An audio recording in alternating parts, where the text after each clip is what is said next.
তেওঁ আগত পাকিস্তানত চাকৰি কৰিছিল গৌৰৱ গগৈয়ে 90 জন ডেকা ল'ৰা ছোৱালীক পাকিস্তান এম্বেচিত লৈ গৈছিল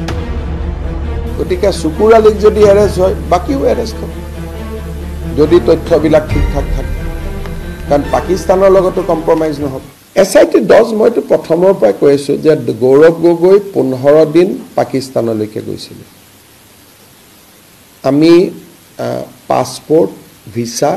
গোটেইখিনি সংগ্ৰহৰ কাৰণে লেটাৰ ৰগেটৰী পঠোৱা হৈছে and they takes 3 months time এটা কোনোবাই খুদি আছে আজিয়ে কৈ নিদিও কিয় বাহিৰা দেশৰ পৰা পাছপোৰ্ট ভিসা আনাৰ এটা প্ৰক্ৰিয়া আছে কোৰ্টৰ অৰ্ডাৰ লাগে কিবা লাগে তো আছে দ্বিতীয় কথা তেখেতৰ পৰিবাৰে 19 বাৰ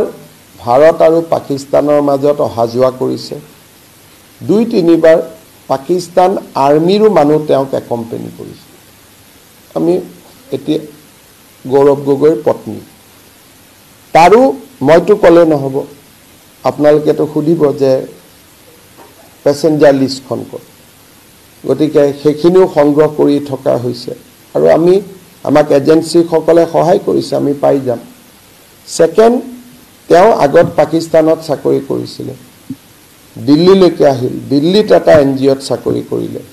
কিন্তু দৰমহাটো পাকিস্তানে দি থাকিল এতিয়া দা জং বুলি এখন পেপাৰ আছে ইন পাকিস্তান কোনোবা এজন সাংবাদিকে দা জঙৰ চাকৰি এৰি টাইমছ অফ ইণ্ডিয়াত জইন কৰিলে সেই দৰমহাটো জঙে দি আছে so that is the third charge second MP এজনে নিজৰ ল'ৰা ছোৱালীৰ পাছপোৰ্ট সাৰেন্ডাৰ কৰা ইণ্ডিয়ান পাছপোৰ্ট সাৰেন্ডাৰ কৰা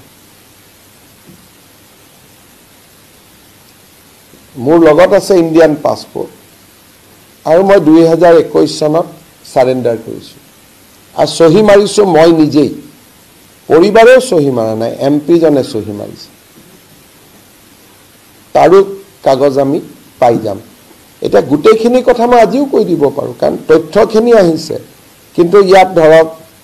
আপোনালোকৰ মিডিয়াত বহুত তেওঁৰ প্ৰতি সফট কৰ্নাৰ থকা মানুহ আছে গতিকে প্ৰমাণ নহলে তো মুকে গালি গালাজ কৰিব আপোনালোকে